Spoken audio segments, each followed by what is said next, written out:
Looking for a fun and healthy snack for the kids? Try this Slammin' Graham PBJ Nachos.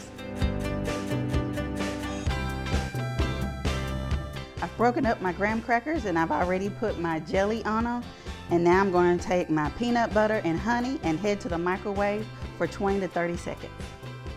Now I'm going to drizzle my peanut butter honey mixture on top of my graham crackers. Now I'm going to add my apples. I'm adding my dry fruit. I'm using cranberries. You can use raisins, apricots, get creative. And then finally add walnuts.